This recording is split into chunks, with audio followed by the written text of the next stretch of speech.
अभी उधर सीधा ही जा रहा था, सेवक ने कहा महाराज उधर जल है, मत जाओ गिर जाओगे। उसने कहा एक बार धोखा होता है, बार बार धोखा होगा, और गिर गया, धड़ाम से जल में गिर पड़ा, जल में गिर पड़ा। अब ऊपर भीगता हुआ जैसे तैसे आया, सारा शरीर भीग गया। द्रौपदी झरोखे में से देख रही थी। किसी ग्रंथ में नहीं लिखा सुना है, जगत में सुना है, द्रौपदी हंस पड़ी और ये कह करके क्या कहा, अंधों के तो अंधे ही होते हैं। युधिष्ठिर जी बहुत नाराज होकर बोले, द्रौपदी ऐसा मत बोलो, बैर बना लेगा। भगवान ने कहा द्रौपदी और बोलो, अभी बहुत फूल बरसा रहा है, अभी भी तो बैर बनाए हुए हैं, और बोलो। भीमसेन बहुत जोर से हंसने लगे। युधिष्ठिर जी ने कहा भीम हंसे मत, बैर मान लेगा। भगवान ने इशारे से कहा भीम दादा और हंसो, अभी कौन बैर फूल बरसा रहा है, अभी भी तो बैर माने हैं। यही महाभारत का बीज है। नर और नारियों को इससे शिक्षा लेनी चाहिए। क्या मनुष्यों को शिक्षा लेनी चाहिए कि नारी अपमान करे तो बदले की भावना चाहा द्रौपदी से और सभा में घसीट करके लाया, उसका परिणाम महाभारत हुआ, बाल बच्चे तक मारे गए। और नारियों को चाहिए कि द्रौपदी की तरह कितनी दुर्दशा को प्राप्त हो गया कोई मनुष्य, फिर भी हंसना नहीं चाहिए और वहां पर मौन हो जाना चाहिए। नहीं तो द्रौपदी जैसी महासती, द्रौपदी जैसी कृष्ण सखी को भी दरबार में आना पड़ सकता है, फिर हमारा क्या होगा। इसलिए पुरुषों की हंसी नहीं करनी चाहिए, दुखी मनुष्य का मखौल नहीं उड़ाना चाहिए। बोलिए वृंदावन बिहारी। भगवान श्री कृष्ण की कृपा से आनंद हो रहा है। बोलिए भक्तवत्सल भगवान की जय। कृष्ण गोविंद गोविंद गोपाला, कृष्ण गोविंद गोविंद गोपाला, भजो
सुयोधनस्य दौरात्म्यं राजसूये महाकृतौ।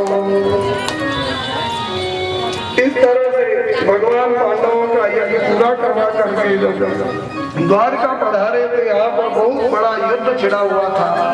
एक बहुत बलवान साल नाम का राजा था, बड़ा दुष्ट था। उसने शिव जी की आराधना करके एक सौभ विमान प्राप्त किया था। बड़ा दुर्भेद्य सौभ विमान था। भगवान आए और सौभ विमान का नाश करके और उसका भी नाश कर दिया। बोलिए पतित पावन भगवान की जय। सार्व का उद्धार किया भगवान ने, भगवान की जय जयकार हुई। और इसके बाद में उसी प्रसंग में एक बार भगवान यात्रा से आ रहे थे तो दंत वक्र जो शिशुपाल का भाई था, कुंभकर्ण का अवतार, उसने भगवान के ऊपर आक्रमण किया। भगवान ने गदा मारी छाती में, इसकी छाती फट गई और मर गया। बोलिए पतित पावन भगवान की। विदुरथ का भी उसी प्रसंग में भगवान ने सिर फोड़ करके उद्धार कर दिया। एक बार बलराम जी महाराज तीर्थ यात्रा में गए तो वहाँ नैमिषारण्य में सूत जी कथा कह रहे थे तो उसे नहीं, सम्मान नहीं किया बलराम जी का। बलराम जी ने उसकी सींग से उनका वध कर दिया। ऋषि मुनि दुखी हो गए तो बलराम जी ने उन ऋषियों का कथा का सत्र चलता रहे, इसके लिए वो सूत जी के बेटे को, देखो अभी आ रहा है ना हिलालाल बादल, बादल नहीं है, खून ला रहा है आकाश मार्ग से यहाँ गिराने के लिए। दाऊ जी ने आगे बढ़ करके हल बढ़ाया और खींच करके मूसल का प्रहार किया, उसका मस्तक कट गया, राक्षस मर गया। बोलिए बलराम भगवान की। और बोलो ऋषियों कोई संकट हो तो भगवान एक प्रार्थना है क्या, कहा कि आप भगवान हैं, आपको हत्या लगती नहीं है, परंतु लोक शिक्षा के लिए आपने हमारे व्यास जी को मारा है तो आप प्रायश्चित कर लो, आप तीर्थ यात्रा कर आओ ताकि आगे के व्यास भी संकट से बच जाएंगे। नहीं तो सब लोग यही सोचेंगे कि भैया व्यास गड़बड़ करे तो मारो व्यास को, तो व्यास सब खतरे में पड़ जाएंगे। इसलिए भगवान आप जब प्रायश्चित करोगे तो किसी की भी व्यास से बोलने की हिम्मत नहीं होगी व्यास गद्दी पर। भगवान बलराम जी ने तीर्थ यात्रा की है। तीर्थ यात्रा करते करते हस्तिनापुर आए। यहाँ पर दुर्योधन और भीमसेन का अंतिम युद्ध चल रहा था। दुर्योधन की जंगा पर भीमसेन ने गदा मारी, जान टूट गई और गिर पड़ा। बलराम जी ने कहा कि भीम तू भी मेरा चेला है, दुर्योधन भी मेरा चेला है, तूने गुरु के सामने गलती की है, मैं तेरा नाश करूंगा। हल लेकर हाथ में भीम को मारने के लिए चले दाऊ जी। भगवान ने चरण पकड़ लिए, दाऊ दादा आगे मत बढ़ो, ये भीम महाकालत्व मैंने इसको दिया है, ये इस समय दुष्टों का संहार करने के लिए है। कहा कृष्ण ये अनीति किया है, तुम अनीति का समर्थन करते हो। कहा दादा भीम ने कोई अनीति नहीं की है। कहा कि गदा युद्ध का नियम है कि कटी से नीचे प्रहार नहीं करना चाहिए, इसने मेरे सामने अन्याय किया है। कहा भीम दैव प्रेरित होकर के गदा का प्रहार किया है, अपने से जानबूझ करके शास्त्र विधि का उल्लंघन करना पाप है। कौन सा दैव प्रेरित? भगवान ने कहा कि यह तो मैत्रेय ऋषि का शाप था। एक बार मैत्रेय ऋषि जो कामा में रहते थे, कामेर वन में, दुर्योधन को समझा रहे थे, दुर्योधन ये पांडव भी तेरे भाई हैं, इनके साथ बैर मत करें। इसने मोटी मोटी हाथी की सूंड जैसी जांघों को फटकार करके ऋषि मैत्रेय का अपमान किया था, नहीं मानूंगा। तब मैत्रेय को गुस्सा आया और कहा नीच, तू ये जंगा को फटकार करके मेरा मखौल उड़ाता है, जा साफ देता हूँ तेरी ये जंगा एक दिन भीम की गदा से टूटेगी, ये तेरी जंगा भीम की गदा से टूटेगी। तो हे दाऊ दादा ये तो ऋषि का शाप था, इसकी जंगा तो टूटनी ही थी, इसलिए ये भीम का अपराध नहीं, आप जाओ द्वारका। अच्छा कन्हैया तेरी है बात है तो फिर मैं जाता हूँ। बोलिए कृष्णचंद्र भगवान की। और दूसरा कारण, जब द्रौपदी का वस्त्र धारण किया जा रहा था तो दुर्योधन ने आज्ञा दी दुशासन को, हे दुशासन द्रौपदी को नग्न करके मेरी जंगा पर बैठा।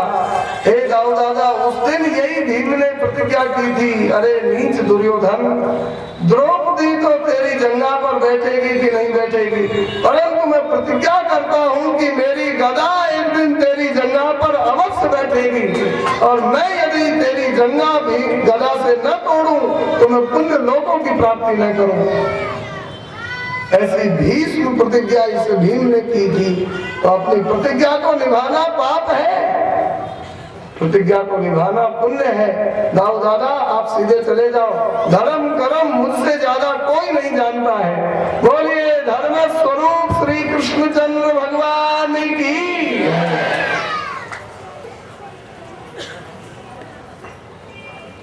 इन शास्त्रों की, इन कथाओं का रहस्य जान करके पढ़ना चाहिए। पर ये शंका, तो तुम सुनो तो सही, शंका कुछ नहीं, गलत कुछ नहीं, लेकिन इनकी संगति सदगुरु के चरणों में बैठ करके लगानी चाहिए, तब ये सारी बातें समझ आती हैं। अब बोलो राजन परीक्षित क्या सुनना चाहते हो? कहा भगवान कोई भक्त का चरित्र सुनाओ। तब श्री सुदामा जी का चरित्र सुनाया। बड़ा दौड़ धूप करने पर आप पहुंचे हैं। सुदामा जी पर बहुत देर में आ पाए। बोलिए सुदामा जी महाराज की जय। अरे विद्यालय के बाल सखा मोहन के विप्र सुदामा, परम गरीब परम संतोषी भक्त परम निशाना, परम गरीब परम संतोषी भक्त परम निशाना। भगवान के बाल सखा है। भगवान जब विद्यालय में पढ़ते थे तो वहीं पर भगवान सुदामा जी की मित्रता हुई। भगवान और सुदामा जी की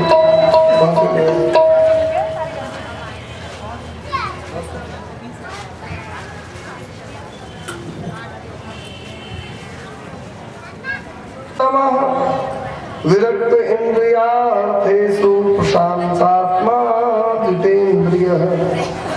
आप एकाग्र चित्त होकर के श्री सुदामा जी का चरित्र सुने। कल प्रातः काल 9 बजे से 12 बजे तक का एक प्राण प्यारे सखा थे, ब्राह्मण जाति के थे।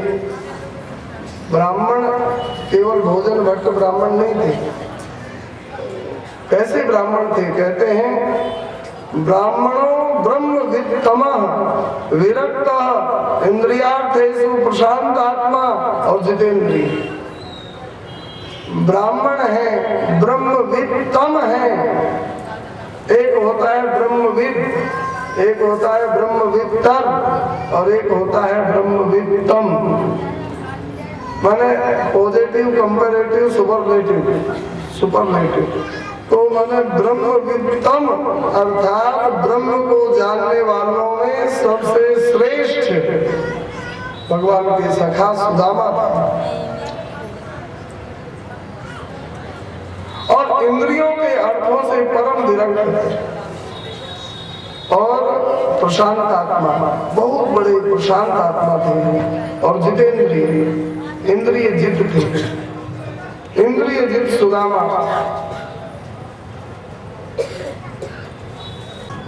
यदक्षयोपपन्नेन वर्तमानो गृहाश्रमी तस्य भार्या कुशैलस्य क्षमाच तथा विधान। इनकी पत्नी का नाम सुशीला था और बड़ी सुशील स्वभाव की थी। नाम सुदामा बसत है और सदा आपने भिक्षा कर भोजन करें, सदा जपें हरि नाम, ताकि घर में पतिव्रता जो कहे वेद की रीत, सुबुद्धि सुशील सलज अति पति सेवा सो प्रीत। बड़ी सुंदर इनकी पत्नी है। घर में जाती परम विनम्र साध्वी पतिव्रतशीला। घर में जाती साध्वी पतिव्रतशीला, विदुषी मृदुभाषिणी सरल चित नाम जासु सुशीला। विदुषी मृदुभाषिणी सरल चित नाम जासु सुशीला। मतीन छीन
वहां पर प्रेम हो गया, मित्रता हो गई।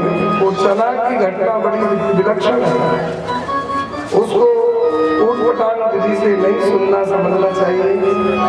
बहुत रहस्यात्मक वह घटना है, परंतु समयाभाव से हम नहीं कह पाएंगे, क्योंकि उधर उलझेंगे तो फिर आगे की लीला रह जाएगी।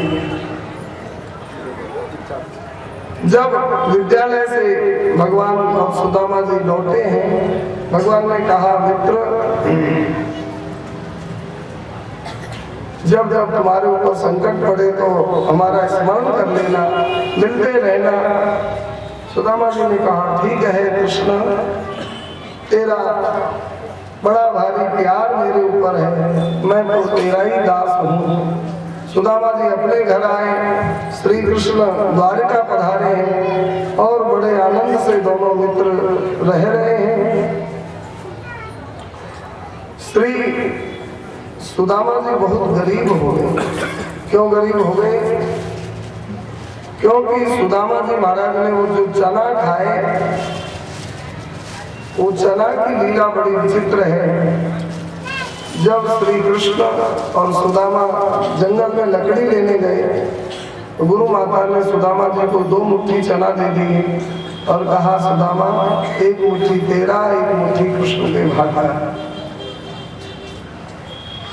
भूख लगी सुदामा जी को, दोनों मुट्ठी खा ली। भगवान ने कोई बुरा भी नहीं माना, लेकिन भगवान अपने भक्तों के माध्यम से विलक्षण आदर्श चरित्र दिखा करके और जगत को शिक्षा देना चाहते हैं। भगवान की इच्छा से ही सुदामा ने यह किया था। घर में आश्रम में आकर भगवान ने गुरु माता से कहा, माता जी भूख लग रही है, कुछ भी खाने को नहीं मिला। कहा, बेटा सुदामा ने तुमको दिया नहीं? कहा, माता जी सुदामा जी ने नहीं दिया। अब तो सुदामा जी को बुलाकर माता जी ने डांटा, सुदामा, मैंने तेरा हिस्सा और इनका हिस्सा, दोनों का हिस्सा दिया, तो अकेला ही खा गया। सुदामा जी ने कहा, माता जी हमको भूख लगी थी। श्री शिक्षा देने की बात कही तो गुरु जी ने कहा, हे सुदामा, साफ नहीं दे रहा हूँ, साफ नहीं दे रहा हूँ, शास्त्र की बात बता रहा हूँ। तूने मित्र का हिस्सा खा करके और यह दरिद्रता को मोल ले लिया है। जो दूसरे का हिस्सा खाता है उसको दरिद्र होना पड़ता है। अब तुमको दरिद्र होना पड़ेगा। सुदामा बहुत रोने लगे। जब चले हैं विद्यालय से शिक्षा लेकर के, भगवान ने कहा, मित्र, तुमको दरिद्र होना पड़ेगा, परंतु मैं तेरा साथ कभी नहीं छोड़ूंगा, तुम मेरा सदा स्मरण करते रहना। भगवान श्री कृष्ण द्वारिका आए। सुदामापुरी पोरबंदर आज जिसको कहते हैं, वहां विराजे हैं। श्री कृष्णचंद्र प्रभु के 16,108 ब्याह हुए, सुदामा का 1 ब्याह हुआ। बहुत गरीब हो गए सुदामा। सुदामा भिक्षा करके भोजन करते थे। भिक्षा भी कोई 10, 20, 50 घर से नहीं। आजकल के भिखारी तो क्या करते हैं, पेट भरा झोली भरी और घर भर बेटी आस। पेट भरा, झोली भर गई, अब खूब मांगेंगे। ये खूब मांगने वाले भिखारी नहीं थे सुदामा जी। 3, 5 या 7 द्वार पर जाए आवाज लगानी। 3, 5 या 7 द्वार पे जाए आवाज लगानी। नियत समय तक करत प्रतीक्षा, बैठक नहीं अटठानी। समय तक परीक्षा, बैठक नहीं अटठानी। इतनी देर में मन प्रसन्न कर जो कछु दे दे दानी। अमृत भिक्षा मान रहत द्विज करत न चातानी। कुछ मिले नहीं तो व्रत कर मानत, लोटी आप दे धामा। परम गरीब परम संतोषी, भक्त परम निष्ठा।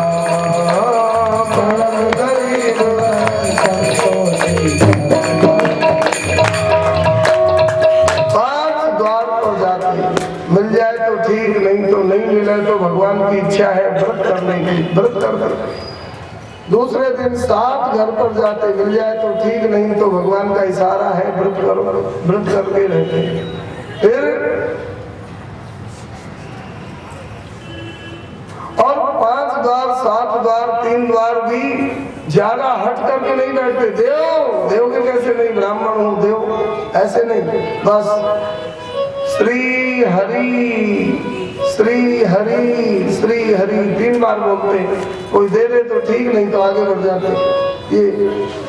और कबीर जी का एक दोहा है, सहज ही मिले सो दूध सम और मांगे मिले सो पानी, कह कबीर वह रक्त समझा में ऐसा पानी।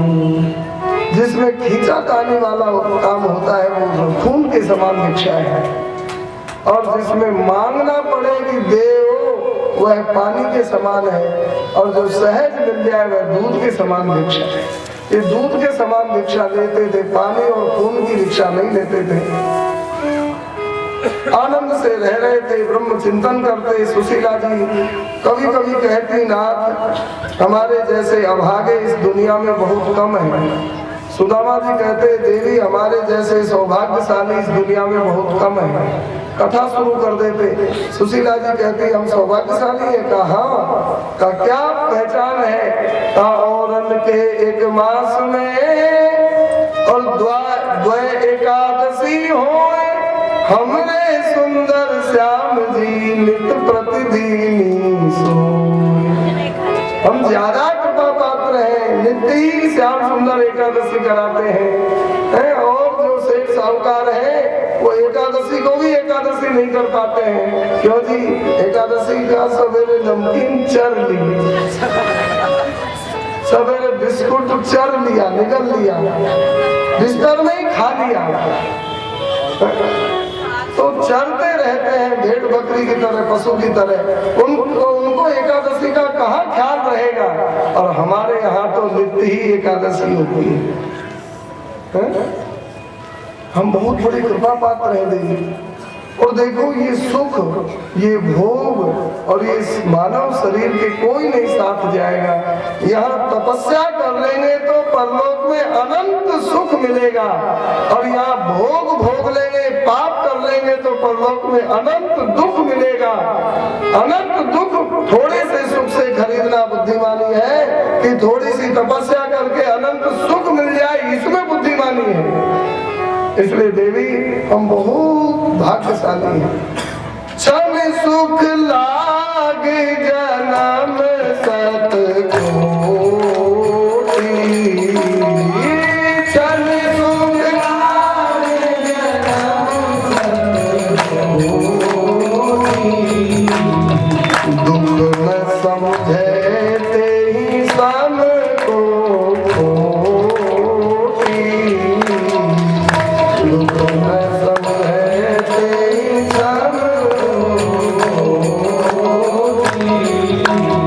क्षणिक सुख के लिए कोटि जन्मों का दुख नहीं समझते हैं। उसके समान खोटी बुद्धि वाला कौन है? श्री सुदामा जी कथा विद्वान है, कथा सुनाने लग जाए। सुदामा जी की योग्यता, कोई राजा के दरबार में जाकर प्रवचन करने लग जाए तो राजा राजगुरु मान ले, लेकिन नहीं जाते हैं, क्योंकि विद्या से उपार्जन करके जो अपनी जीविका चलाता है वह नरक में जाता है। श्री सुदामा बहुत गरीब है, 7 दिन तक चूल्हा नहीं जलता है, राख भी नहीं। देवी ऐसे ऐसे हमारे भारत के इतिहास है भारतीय, कि बच्चे ने दूध मांगा, राधे राधे, बच्चे ने दूध मांगा तो दूध नहीं था, तो आटा घोल करके पिला दिया। बच्चा दूध देखा ही नहीं था, उसने सोचा ऐसा ही होता होगा, पी गए। कौन? द्रोणाचार्य के बेटा अश्वत्थामा को ऐसा ही हुआ। बच्चे ने दूध मांगा, नहीं रोटी मांगी, रोटी नहीं उपलब्ध थी, घास की रोटी बना करके दी है। ऐसी ऐसी गरीबी के दिन देखे हैं हमारे इतिहास के पूर्वजों ने। घास की रोटी और वह भी गिलाव ले भागा। वो खाना चाहता था और वह भी गिलाव ले भागा। जंगली गिलाव आया, हाथ से ले भागा। कौन कौन? आप लोग राजस्थानी नहीं हैं। महाराणा प्रताप का बेटा, लेकिन इतने संकटों में भी इन महापुरुषों ने धैर्य नहीं छोड़ा। बेटे ने दूध मांगा, चूल्हा की राख घोल करके पिला दी, सफेद सफेद राख। बेटे ने दूध देखा ही नहीं तो सोचा ऐसा ही दूध होता होगा, पी गए। कौन? आज सुशीला जी ने कहा कि हे देव, हमारे घर में तो आटा भी नहीं है जो घोल करके बच्चों को पिला दो। चूल्हे में सफेद राख भी नहीं है, 7 दिन से चूल्हा नहीं जलता है। मैं क्या करूं? बच्चे मेरे बिलबिलाते हैं, भूख के मारे पेट और पीठ एक हो गए हैं। सुदामा जी कहते हैं कि देवी चिंता मत करो, तपस्या करती रहो, भगवान कृष्ण कभी सुनवाई करेंगे। श्री सुशीला जी ने, सुदामा जी तो सुनवाई नहीं करेंगे, सुशीला जी ने भगवान को टेर लगाई। जेलत सहत क्षुधा की बाधा एक दिन मन में आई, दीन बंधु सो अर्ज करो कछु होय अगर सुनवाई। दीन बंधु कही मन ही मन में प्रभु को टेर लगाई। दीन दयाल दीन दुखियन की कैसे सुध बिसराई, हे नाथ कैसे सुध बिसराई। कब तक सार्थक करी हो प्रभु जी दीन बंधु निज नामा। परम गरीब परम संतोषी मत परम निशाना। परम गरीब परम संतोषी दीन दयाल आपका नाम है, और सुदामा से ज्यादा दीन कोई मिलेगा? आओ प्रभु, नहीं तो नाम बदनाम हो जाएगा। भगवान रो पड़े सुशीला जी की प्रार्थना पर, और द्वारिका से भगवान बोले कि सुदामा, मैंने कहा था तू मेरे पास आ जाना, लेकिन भैया तू मेरे द्वार पर भिखारी बन के नहीं आएगा। मैं जानता हूँ तू संतोषी है, और चाहे तू नहीं आएगा तो मत आए, मैं भिखारी बन के तेरे द्वार पर आ रहा हूँ। जो ही सुशीला, अभी तो टेर पूरी भी नहीं हुई, भगवान ब्राह्मण ब्रह्मचारी बनकर के द्वार पर आकर के और दरवाजा खटखटाए। देवी भिक्षाम देहि, देवी भिक्षाम देहि, भिक्षा दो देवी, भिक्षा दो। दीन पुकार सुने करुणा निधि, करुणा उमड़ी मन में। दीन पुकार सुने करुणा निधि, करुणा उमड़ी मन में।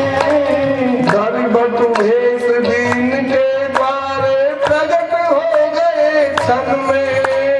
धरि बटु भेष दीन के द्वारे प्रगट हो गए क्षण में।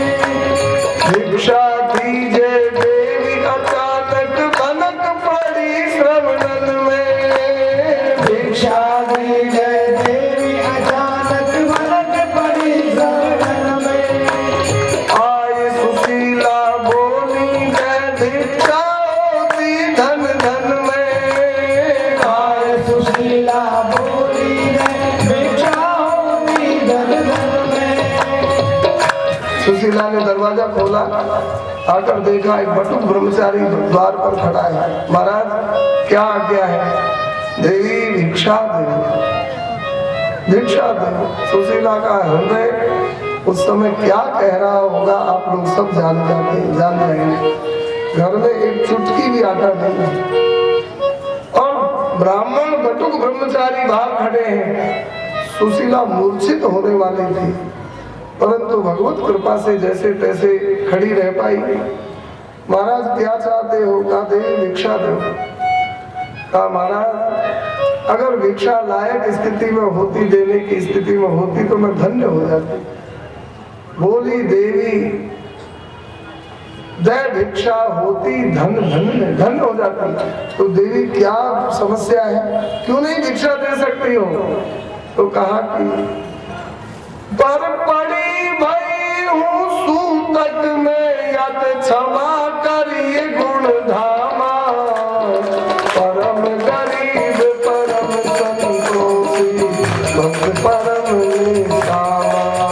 पर पड़ी भई हूँ सूतक में, यत क्षमा करिए गुण धामा। परम गरीब परम संतोषी भक्त परम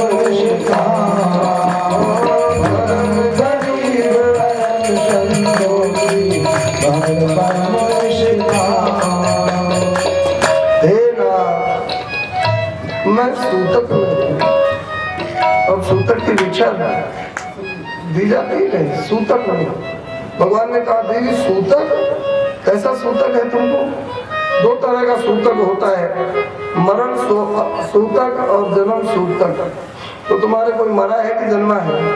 सुशीला जी ने कहा नाथ मरा तो कोई नहीं है, जन्मा है। तो किसके बालक हुआ है? तो मेरे ही हुआ है। सुशीला जी ने कहा मेरे ही बालक हुआ है। तो तुम्हारे बालक, तुम सूतक वाली हो क्या? 10 दिन से पहले की पहले ही तुम्हारे बालक हुआ है?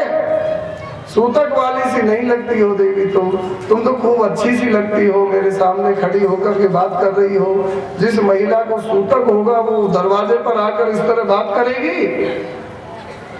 देवी क्यों झूठ बोलती हो, सही बात है मैं बताओ। कहा नहीं महाराज मैं सच्ची बात कहती हूँ, मैं सूतक में हूँ। कहा कितने दिन का वह बालक हो गया? कहा कि कई साल हो गए। राधे राधे। ये सूतक लगे कितने दिन हो गए? कई साल हो गए। कहा देवी क्यों हद करती हो, बताओ कई साल तक कहीं सूतक रहता है? कई महीना भी सूतक नहीं रहता है और कई सप्ताह भी नहीं रहता है। 10 दिन तक सूतक जन्म का, बालक के जन्म का रहता है। और तुम्हारा वह कैसा बालक है जो कई साल हो गई जन्मे, अभी तक सूतक ही नहीं खत्म हुआ? कहा कि नाथ यही तो समस्या है। भगवान ने पूछा कसवे पुत्र अवधि जाके सूतक की इतनी लामी। कसवे पुत्र अवधि जाके सूतक की इतनी लामी। अहे नामदारित पुत्र को प्रभु अंतर्यामी। अहे नामदारित प्रभु को प्रभु अंतर्यामी। कैसा पुत्र है वे, इतनी लंबी जिसके सूतक की अवधि है? सुशीला जी ने कहा नाथ उस बालक का नाम है दारिद्र, और जन्म का सूतक तो वही है। वो सूतक कब तक रहेगा? का ये बालक ऐसा है दारिद्र कि जब तक ये बालक रहेगा तब तक सूतक ही घर में रहेगा, और ये मरेगा तभी यहाँ का सूतक दूर होगा। माने दरिद्रता इतनी पराकाष्ठा पर है कि कुछ चुटकी अन्न होती तो दे देती, हमारे घर में कुछ भी नहीं है। सूतक का बहाना किया क्योंकि जिस गृहस्थ के द्वार से भिक्षुक निराश लौट जाएगा उसके पुण्य तप को ले जाता है। मेरे पति के पुण्य तप को ले जाते, इसलिए सूतक का बहाना किया। आप अंतर्यामी हो, आप सब जानते हो। भगवान भीतर से रो रहे हैं। हाय नास्तिक नालायक महलों में रह करके और खाना पीना कर रहे हैं, और मेरा भक्त इतना गरीब, रात दिन जो मेरा चिंतन करता है वह इतना गरीब। भगवान ने कहा कि देवी क्या ये सुदामा जी का घर है क्या? सुशीला जी ने कहा हाँ ना सुदामा जी का है। कहा कि तुम जानती हो कि नहीं सुदामा और श्री कृष्ण की मित्रता थी, और ये सुदामा को तुम द्वारका क्यों नहीं भेजती हो? भगवान ने कहा कि मैं पतिव्रता हूँ, मैं बहस कर नहीं सकती हूँ। कहा कि बहस नहीं, तुम बोलना कि द्वारका जाओ। तो कहा कि एक बार कह दूंगी। क्या एक बार नहीं कई बार कहना है? कहा कि अच्छा 2-4 बार कह दूंगी। कहा ना मैं कहता हूँ जब तक द्वारका न जाए तब तक पीछे ही पड़ी रहना। स्वामी राम सुखदास जी महाराज कहते थे कि पीछे पड़ जाना और कैसे कान ही खा जाना, पीछे पड़ती रहना, कान खा जाना, कान खा जाना, इसको तोड़ के मत खाना, कान खाना माने जाओ जो द्वारका जाओ, जो द्वारका जाओ, जो द्वारका जाओ, द्वारका जाओ। कहा कि पाप लगेगा, पतिव्रता हूँ, पति के सामने बहस करूंगी, जिद करूंगी, पाप। कहा कि संसार की वस्तु के लिए जिद करने से पाप लगता है, मेरे लिए सोने की नथ लाओ नहीं तो रोटी नहीं खाऊंगी, पाप लगेगा। मेरे लिए सोने का हार लॉकेट लाओ, क्योंकि पड़ोसिन पहनती है, हमको बड़ी शर्म लगती है, मेरे पास नहीं, लाओ नहीं तो मैं रोटी नहीं खाऊंगा, पाप लगेगा। पति की सामर्थ्य के अनुसार मांगना चाहिए और भगवान का भजन करो, भगवान की तरफ जाओ। धक्का देकर के पति को भेजने से भी पाप नहीं लगेगा। मैं कहता हूँ, भगवान ने कहा द्वारका जाने के लिए जिद करना पाप नहीं लगेगा। अच्छा तो ठीक है, कह दूंगी, कह दूंगी नहीं, हल्के से नहीं, जोर से कहना है। अच्छा ठीक है, भगवान पक्की करके और वहां से पधारे और सुदामा जी आए, समुद्र से संध्या करके पीछे ही पड़ गई, द्वारिका जाओ, द्वारिका जाओ। भगवान ने सुदामा जी ने कहा पीछे पड़ गई, आज तक सामने मुख करके बोली नहीं और आज तो पीछे पड़ रही है, इसका मतलब तू नहीं बोल रही है, तेरे हृदय में मेरा कोई हितैषी बोल रहा है। सुशीला ने कहा एक बार द्वारिका जाते कुछ पा जाते सो लाते, एक बार द्वारिका जाते कुछ पा जाते सो लाते। अति शुद्ध से सुधा की बाधा अब सागर बनिए अगाधा, अति दुसा चुना की बाधा अब सागर बनिए अगाधा, बड़ कठिन तरन की साधा, तन प्राण रह गए आधा, बड़ कठिन तरन की साधा, तन प्राण रह गए आधा। सीधी तप है शिष्याते, को धीरज हूँ न बनाते, सीधी तप है शिष्याते, को धीरज हूँ न बनाते। हाँ एक बार द्वारिका जाते कछु पा जाते सो लाते, एक बार द्वारिका जाते कछु पा जाते सो लाते। सुदामा जी ने कहा कि कैसे पा जाएंगे, क्या देंगे, वहाँ क्या मिलेगा?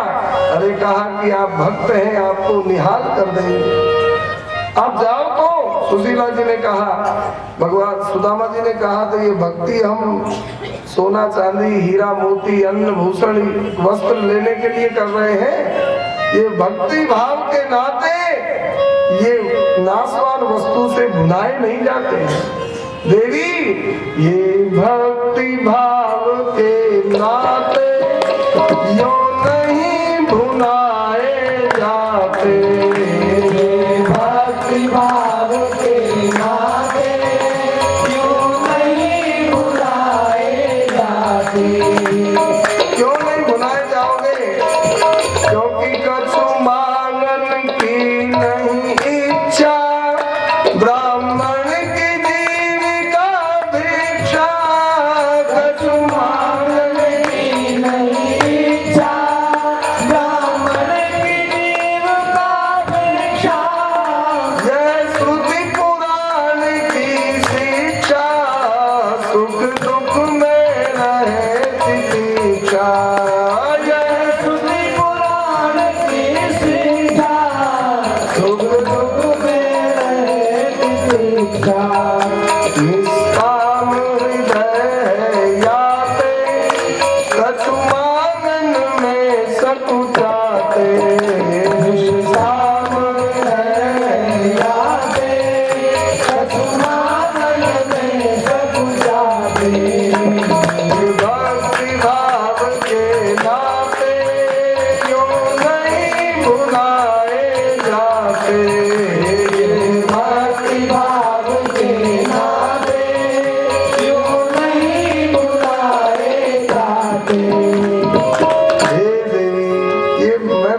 कर रहा हूँ कोई कुछ पाने के लिए थोड़ी, ये प्रेम करने कलंक है, ये भाव भक्ति का ठीक नहीं है, बनाने के लिए नहीं है।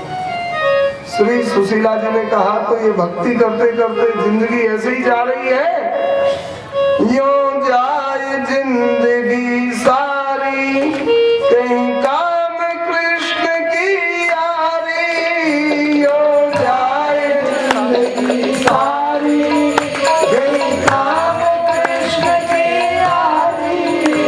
अब बिनती मान हमारी, यात्रा की करो तैयारी। अब बिनती मान हमारी, यात्रा की करो तैयारी। ये करुणा सिंधु कहाते, देते देते न आघाते। ये करुणा सिंधु कहाते, देते देते न आघाते। एक बार द्वारका जाके, सतुपा जाते सोलाते। एक बार द्वारका जाके, सतुपा जाते सोलाते। सुदामा जी कितने महान हैं। सुशीला जी कहती हैं कि ये जिंदगी ऐसे ही निकल रही है, कृष्ण की यारी कौन काम आएगी। भगवान ध्यान करते करते देवी जिंदगी निकल जाए, यही दिव्य बात है।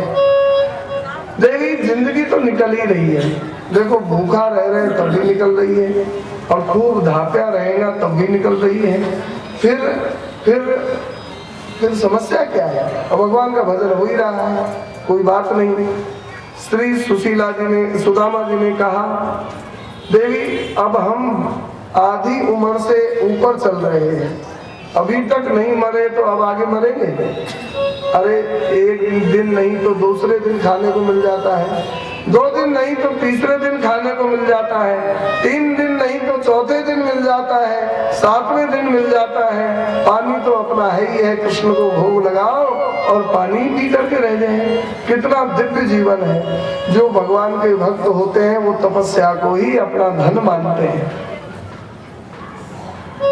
जब बीत गए दिन इतने, अब जीवन के दिन है कितने। जब बीत गए दिन इतने, जीवन के दिन है कितने। जीवन के दिन अब कितने, जीवन के दिन अब कितने। रह गए शेष अब जितने, भज हरि सुफल करो कितने।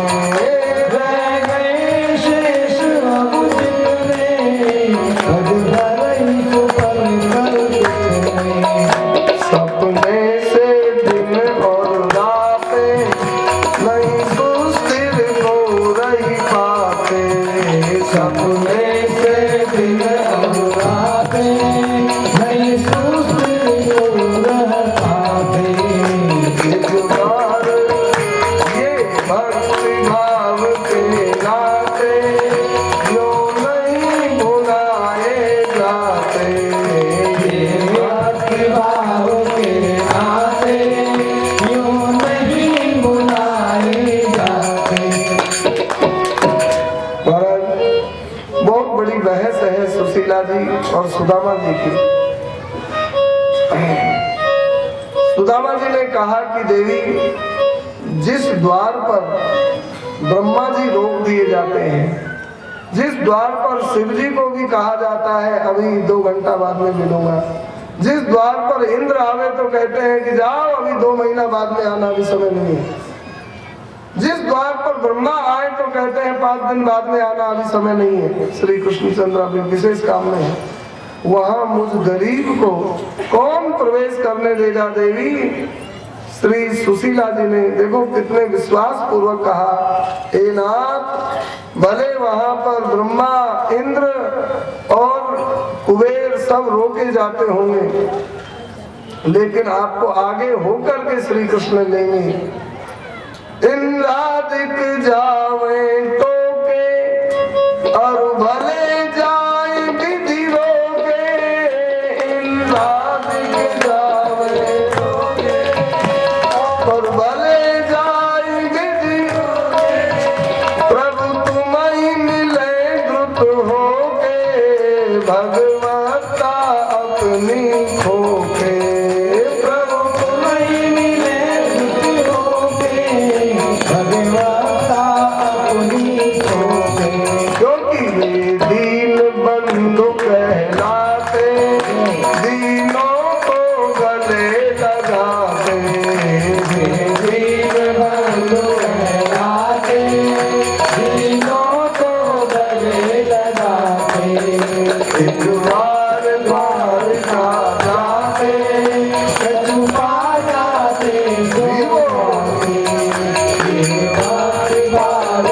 शंकर जी को भी 2 घंटा बाद में मिलने की कही जाए, लेकिन आपका नाम तो सुनते ही श्री कृष्ण दौड़ पड़ेंगे, आपको गले लगाएंगे। कहा क्यों देवी, मैं इंद्र से बड़ा हूँ क्या, मैं शिव ब्रह्मा से भी बड़ा हूँ क्या? कहा कि बड़े तो नहीं है, परंतु एक गुण आप में है जो इंद्र शिव ब्रह्मा में नहीं है, वैसा। कहा क्या गुण है मेरे में? कहा आप दीन हैं और वे दीन बंधु हैं। दीन को नहीं अपनाएंगे तो दीन बंधु नाम बदनाम हो जाएगा। इसलिए हे नाथ आप जाओ, आपको और आप जाते ही अपनाएंगे। सुदामा जी ने कहा देवी मैं जाऊं तो वो क्या करेंगे? कहा दे देंगे, कुछ ले आना। कहा कि फिर दीनता खत्म हो जाएगी, और कहा कि दीनता खत्म हो जाएगी तो हमको धन मिल जाएगा। तो कहा देवी धन को ले करके और दैन्य को खो देना यह कौन बुद्धिमानी है? इसलिए मैं, ये दीनता मेरी बपोती है, दीनता मेरी विरासत है, इसको नहीं दे सकता हूँ। तेरी बातें सत्य है सारी, है दीन बंधु गिरधारी, दीन का लगे मोई प्यारी, जाते निवे कृष्ण की यारी, बस याही ते कतराते, नहीं संपत्ति ते टकराते। मेरी दीनता खत्म हो गई। सुशीला जी ने कहा नाथ यहाँ भी तो दुख पा रहे हो, दर दर भटक रहे हो, इसलिए भगवान के द्वार पर जाकर एक बार मांगो तो आपका दर दर भटकना मिट जाएगा।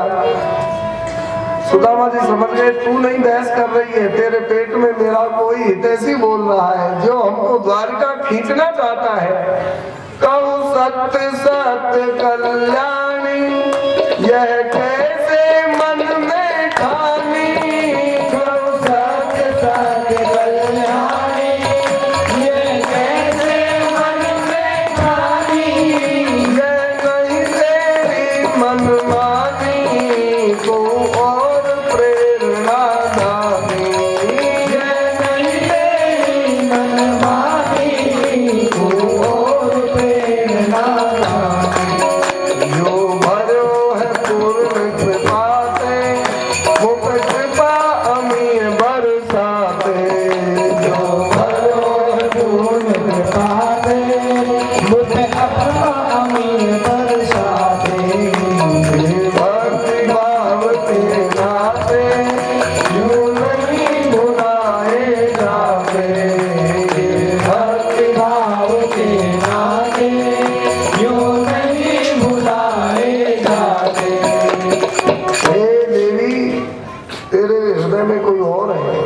सुशीला जी ने कहा कोई भी है, आपको द्वारका जाना पड़ेगा। क्यों? हमको कुछ चाहिए नहीं। चाहिए नहीं। श्री डोंगरे जी महाराज कहते थे, एक बहुत मधुर बात सुशीला जी ने कह दी, सुदामा जी की आंखों में पानी आ गया। तो कठोर कह दी होगी, का ना कठोर नहीं मधुर कही। क्या कही? हे नाथ आपको कुछ नहीं चाहिए, आपका निष्काम हृदय बना रहे, मैं भी चाहती हूँ, पर एक बात पर आपने विचार किया कभी? कौन सी बात पर?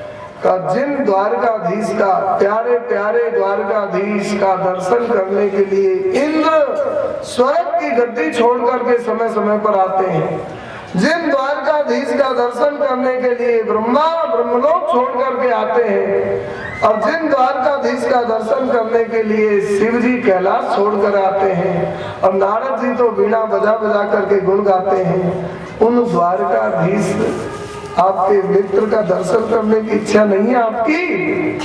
मत लाओ कुछ भी, लेकिन उनका मुखड़ा तो देखिए। अब तो कितने दिन हो गए देखे मित्र को, जब से विद्यालय से चले तब से देखा नहीं।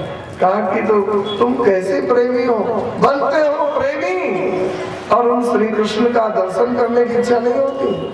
सुदामा जी के नेत्र भरी आए, देवी अब तो मेरी इच्छा हो गई, अब तो जाऊंगा। कहा जाओ तो जाओ, यात्रा की करो तैयारी। कहा जाऊंगा, लेकिन हमारे सनातन धर्म में नियम है क्या? राजा जोगी बेटी इनसे खाली हाथ न भेटी। राजा के यहाँ, महात्मा के यहाँ और बेटी के यहाँ जाए तो खाली हाथ नहीं जाना चाहिए, कुछ लेकर जाना चाहिए।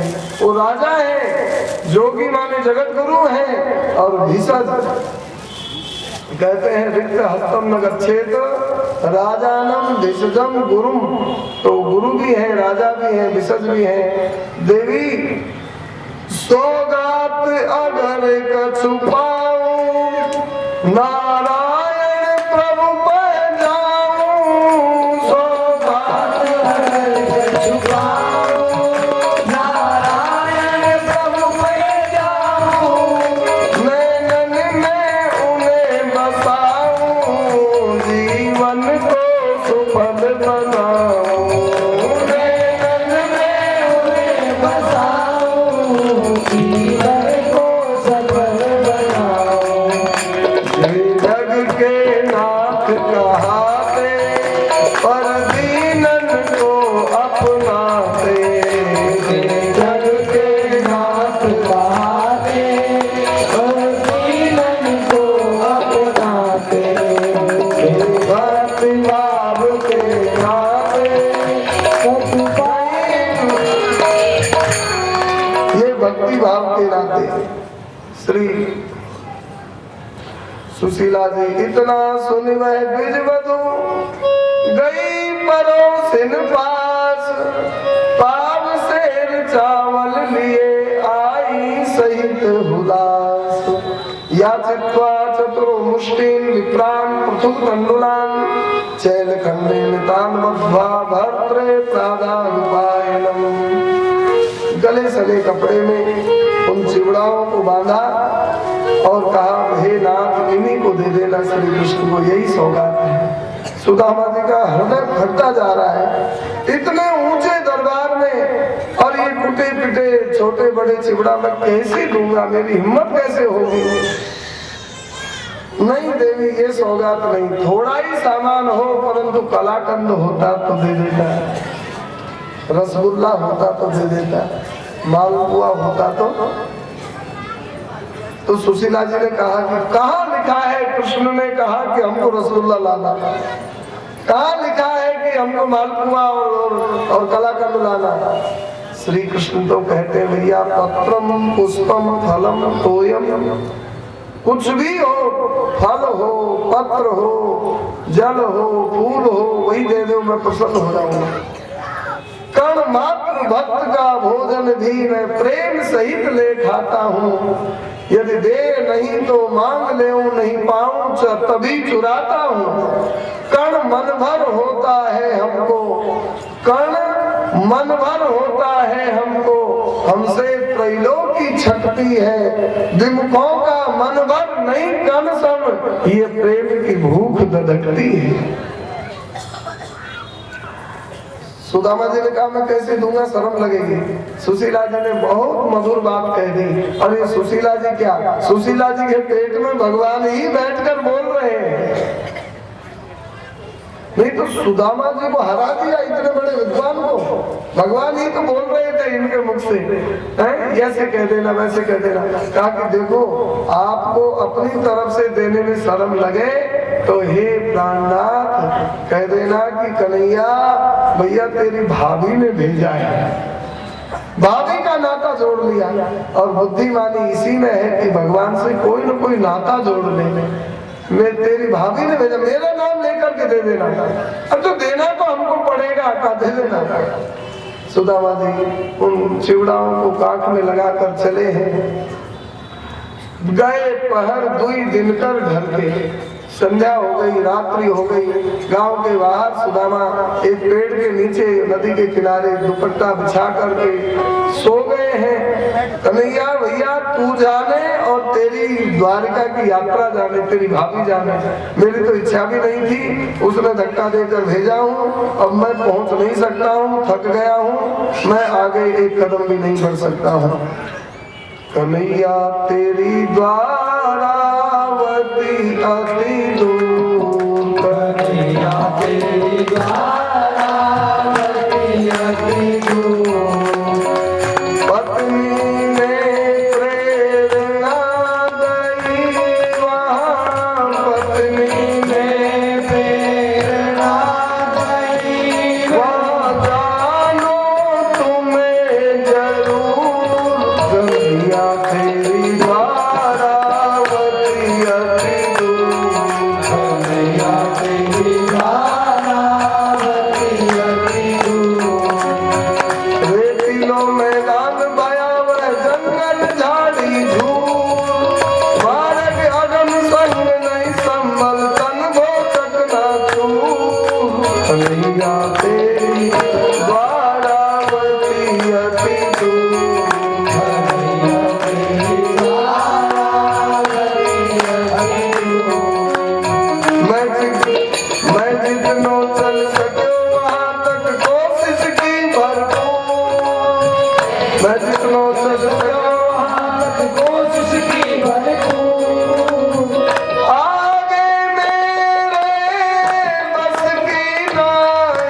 कन्हैया तेरी द्वारावती अति दूर, कन्हैया तेरी द्वारावती अति दूर, कन्हैया तेरी द्वारावती अति दूर, कन्हैया तेरी द्वारावती अति दूर।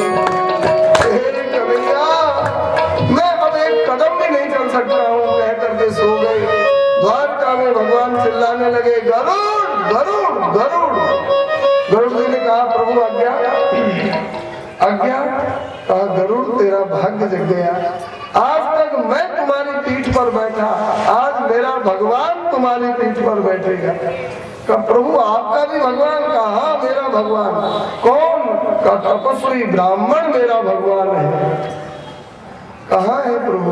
का फला पेड़ के नीचे नदी के किनारे दुपट्टा बिछाकर सो रहा है मेरा भगवान सुदामा, मेरा परमात्मा सुदामा। हे गरुड़, तुम धन्य हो जाओगे, जाओ सोया वहां और उठा करके सुला दो द्वारिका में। गरुड़ जी अनंत माताओं से भी ज्यादा वात्सल्य वाले हैं। बालक खेलते खेलते घर के किसी भी क्षेत्र में, देहली पर, कमरे में, कहीं सो जाए धरती पर। कल हम एक घर में गए तो बालक वो पलंग के नीचे लेटा हुआ था। बताओ, संगमरमर के फर्श पर, और छोटा सा बालक। तो किसी ने कहा है निकल गया, तो हमने समझा कुत्ता हो गया। फिर उसको हाथ पकड़ के निकाला तो बालक था। हम लोग ऊपर बैठे हैं और वो नीचे लेटा था, सो नहीं रहा था, ऐसे बैठा था। न जाने क्या उसको धुन सवार थी। तो बालक कहीं भी सो जाते हैं, लेकिन जब माँ देखती है कि अरे बालक यहाँ सो गया, ठंड लग जाएगी, तो सोए सोए बालक को उठा करके पलंग पर लिटा देती है।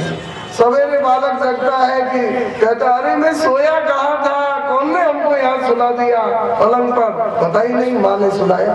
ऐसे ही सुदामा को मारा, सोए थे जंगल में और उठाकर गरुड़ जी ने अपने पंखों पर लिटाया।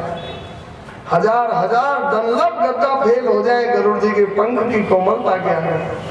लिटाया और बड़े आनंद से, बड़ी शांति से गरुड़ जी और ला करके सुदामा जी को द्वारकापुरी में लिटा दिए, गोमती के तट पर। और सवेरा होते ही जय जयकार होने लगी, घंटा घड़ियाल बजने लगे।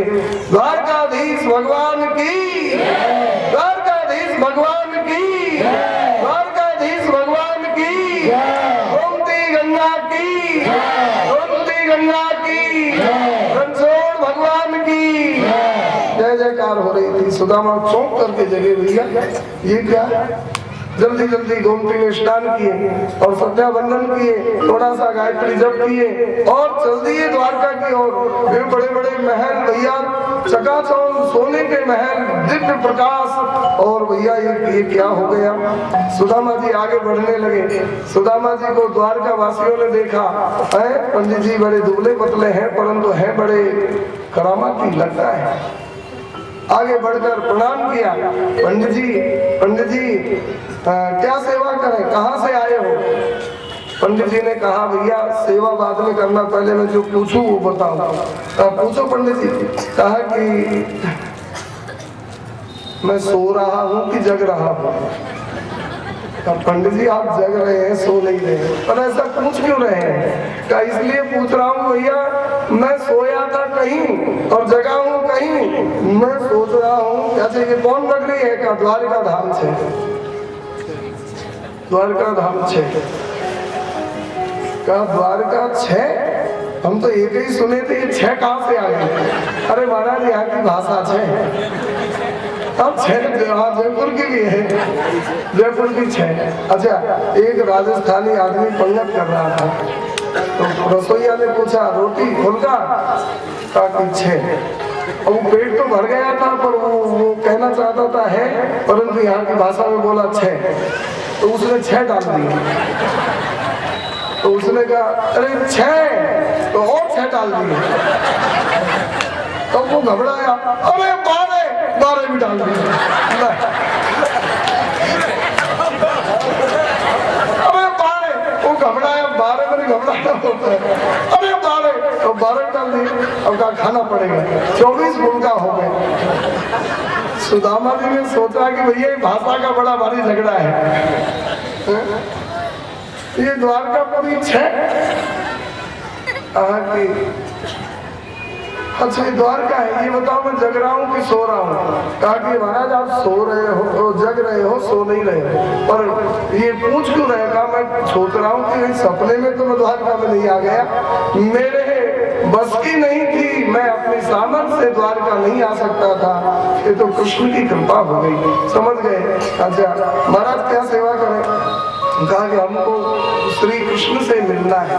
कहा कि महाराज आप तो ऐसे बोल रहे हो जैसे कोई उनके रिश्तेदार हो, आप हमी को सेवा बता दो, उन्होंने हमको ब्राह्मणों की सेवा की आज्ञा दी है, आप जो मांगोगे मिलेगा, उनसे मिलने की हट क्यों करते हो? आप उनके रिश्तेदार हो क्या? सुदामा जी ने कहा हाँ जी मैं उनका रिश्तेदार हूँ। क्या रिश्ता है आपका? अब मेरे साधु भाई है। राधे राधे। सुदामा जी ने कहा वो मेरे साधु भाई हैं। कहा कि महाराज आप पंडित हो, ब्राह्मण हो, और ये क्षत्रिय हैं, ये साधु भाई का नाता कैसे? साधु कौन होता है? साधु कौन होता है? जिसकी पत्नी और उसकी पत्नी बहन बहन हो वो साधु होता है, बहन बहन। तो आप ब्राह्मण हैं, वो क्षत्रिय हैं, आपकी दोनों की पत्नी बहन बहन है? कहा कि हाँ।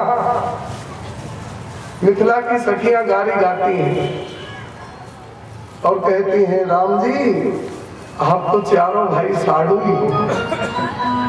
अरे थे तो खाओ राम जी लाडू, थे तो खाओ राम जी लाडू, थे तो खाओ राम जी लाडू, थे तो खाओ राम जी लाडू।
मतलब ये कि इनकी पत्नी और मेरी पत्नी बहन है। महाराज ये कैसे हो सकता है?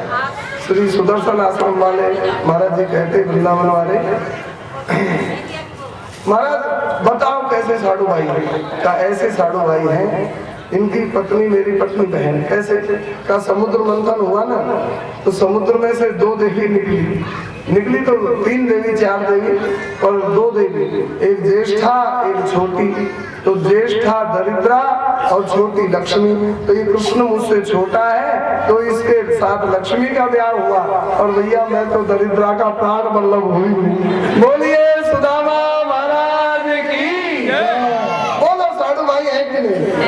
अरे महाराज आपका दर्शन ही बता रहा है। शीश बगान जगा तन में नहीं जाने आई बसे कई ग्रामा, धोती फटी सी लटी दुपटी और पाए उपान की नहीं सामा। महाराज आप तो दरिद्रा के ही प्राणनाथ लगते हैं। आगे बढ़े श्री रुक्मिणी जी कहा कि कन्हैया कहाँ मिलेंगे? कहा 16,108 पटरानी है, अलग अलग महल हैं और किसी भी महल में चले जाओ वहीं मिलेंगे। सुदामा जी ने कहा भैया इसीलिए इनको भगवान कहते हैं। हमारा तो एक नारी का भरण पोषण करने में शरीर की नाड़ी छूट रही है और ये 16,108 को भैया पार रहा है। जय हो भक्त वत्सल भगवान की। और जीव एक देशीय होता है परंतु जहाँ जाए वहीं मिलेगा, ये दूसरी भगवत्ता है। सुदामा पोरबंदर में था तो द्वारका में नहीं था और द्वारका में है तो पोरबंदर में नहीं, लेकिन कृष्ण तो आगे जग माया सब रहित विरागी, आगे जग माया सब रहित विरागी, प्रभु प्रगटाई जिनी आदि,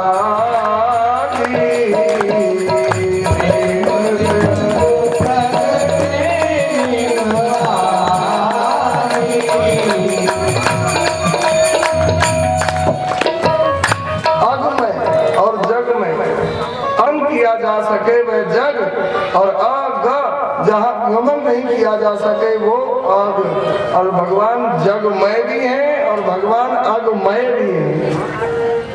वाह भैया। ये सामने कौन पटरानी का महल है? ये सामने रुक्मिणी जी का महल है। चावल आने लग गए। जय हो। वहाँ तो मांगने जाना पड़ा सुशीला जी को, यहाँ बिना ही मांगे पड़ोसी देने आ रही है। बोलिए कृष्णचंद्र भगवान की। अब तो महाराज ये सामने कहा ये रुक्मिणी पटरानी का महल है, इसमें है कि नहीं? ये तो हेड ऑफिस है, यहाँ तो अवश्य होंगे। सुदामा जी वहीं पधारे और द्वारपाल से कहा अरे द्वारपालो कन्हैया से कह दो मिलने सुदामा गरीब आ गया है। अरे द्वारपालो कन्हैया से कह दो कि मिलने सुदामा गरीब आ गया है। महलों में जाके तुमसे दरबार बोला, महलों में जाके दरबार बोला, मिलने सखा कैसे कहे बदनसीब खुश नसीब आ गया है। अरे द्वारपालो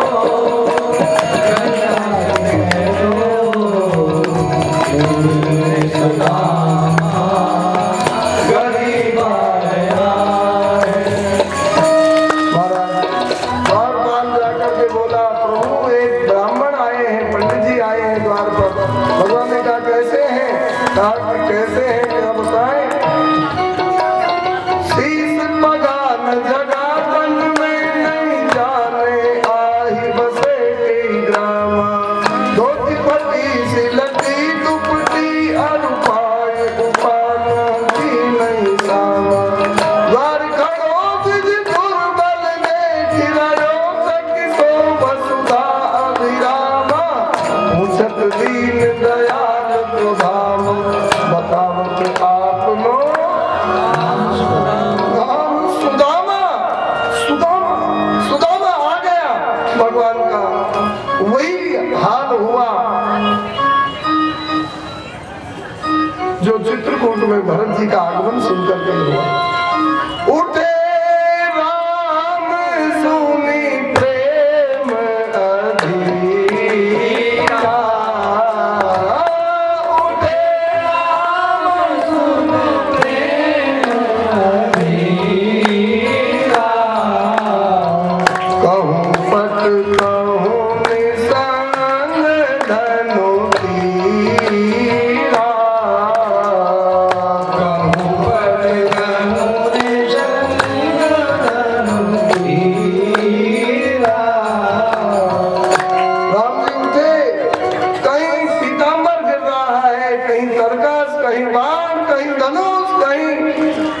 सारे सामान और राम जी उठ गए, कन्हैया उठ गए, कड़ाऊ पहनने का होश नहीं, पीताम्बर गिर गया। इधर रुक्मिणी भी देख रही है कि ये हुलिया तो बड़ा गरीब का है, ब्रह्मा जी आए हैं द्वार पर, कभी इतने आतुर होकर भागे नहीं। शिव जी आए हैं, हाँ अभी चलता हूँ, लेकिन ये कौन दरिद्र ब्राह्मण है जिसके लिए व्याकुल होकर प्रभु त्रिलोकीनाथ दौड़ रहे हैं। रुक्मिणी जी ने पीछे पीछे भाग करके देखना चाहा, भगवान कई कई सीढ़ी लांघते हुए सुदामा सुदामा सुदामा सुदामा नाम कीर्तन करते हुए द्वार पर आए और आकर के देखा है। रुक्मिणी जी भी देख रही है इन दोनों मित्रों का मिलन, बड़ा मधुर मिलन। भगवान आगे बढ़ करके खींच करके सुदामा को हृदय से चिपटा लिए। सुदामा भी आंसू बहा रहे हैं, कृष्ण की पीठ भीग गई और भगवान ने आंसू बहाए, सुदामा का स्नान हो गया। प्रेमी भक्तों का मिलन ऐसा ही। भाग जागे हैं आगे चल रानी पर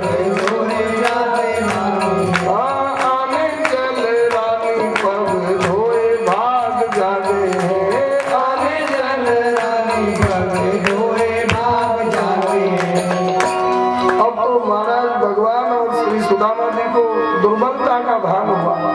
सुदामा जी ने सोचा मेरा पहले जैसा भरा पूरा मानसिक शरीर नहीं